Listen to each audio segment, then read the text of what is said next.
Assalamualaikum warahmatullahi wabarakatuh. Sebelumnya perkenalkan kami dari kelompok 2 PAS A Indralaya dengan saya Febriana Kamilia. Saya Trika Lauradi Putri. Saya Naima Laut. Pada video kali ini kami akan membahas mengenai materi biokimia yang berjudul karbohidrat.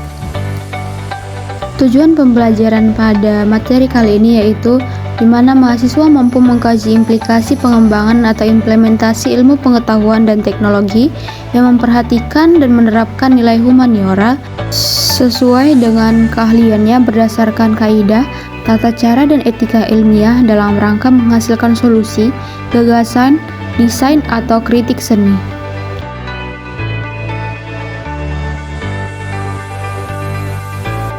Karbohidrat adalah polihidroksialdehida atau keton atau senyawa yang menghasilkan senyawa-senyawa ini bila dihidrolisa. Nama karbohidrat berasal dari kenyataan bahwa kebanyakan senyawa dari golongan ini mempunyai rumus empiris yang menunjukkan bahwa senyawa tersebut adalah karbohidrat dan memiliki nisbah karbon terhadap hidrogen dan terhadap oksigen sebagai 1:2:1. Sebagai contoh, rumus empiris D-glukosa adalah C6H12O6 yang juga dapat ditulis sebagai C2OH6 kali atau C6H2O6 kali. Walaupun banyak karbohidrat yang umum sesuai dengan rumus empiris CH2ON kali, yang lain tidak memberikan nisbah ini dan beberapa yang lain juga mengandung nitrogen, fosfor, atau sulfur. Sampel karbohidrat yang pertama yaitu beras, di mana karbohidrat pada beras terdiri dari sebagian besar pati dan sebagian besar kecil pentosa, selulosa, hemiselulosa, dan gula. Pati pada beras berkisar antara 85-90% dari berat kering beras. Beras mengandung pentosa berkisar 2,0-2,5% dan gula 0,6-4% dari beras pecah kulit. Yang kedua yaitu kentang, di mana karbohidrat pada kentang terdiri dari polisakarida yaitu amilum.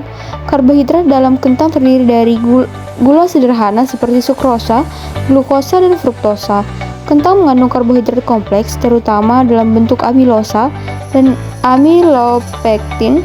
Amilosa adalah jenis karbohidrat yang lebih sederhana, sedangkan amilopektin adalah karbohidrat yang lebih kompleks.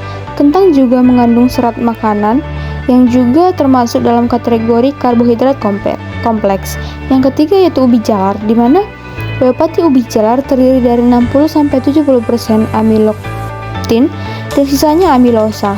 Kandungan pati, gula, hemiselulosa, dan selulosa ubi jalar segar adalah 46,2, 22,3, 3,8 dan 2,7, sedangkan pada ubi jalar yang telah dimasak, kandungan komponen-komponen tersebut berubah menjadi 2,6, 37,6, 1,0 dan 2,5.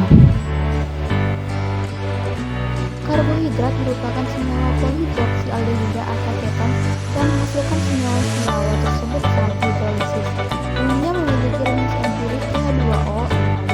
Meskipun ada yang mengandung unsur lain seperti nitrogen atau fosfor, pada beras karbohidratnya umumnya adalah pati yang mengisi sekitar 18-90% dari zat kering, serta pentosa, selulosa, hemiselulosa, dan gula dalam jumlah kecil.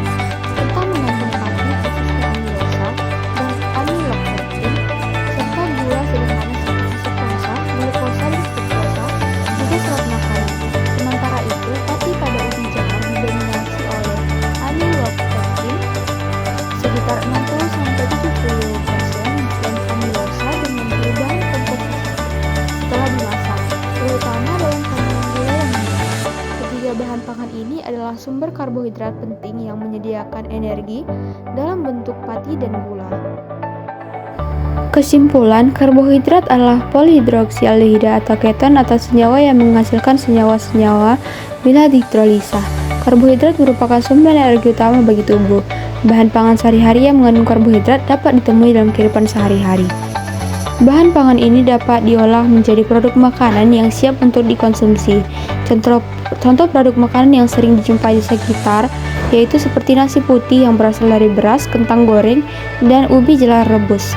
Ketiga, makanan ini dapat menjadi sumber energi bagi kita dengan kandungan karbohidratnya yang cukup tinggi. Sekian video dari kami mohon maaf bila ada salah kata, kami akhiri. Wassalamualaikum warahmatullahi wabarakatuh.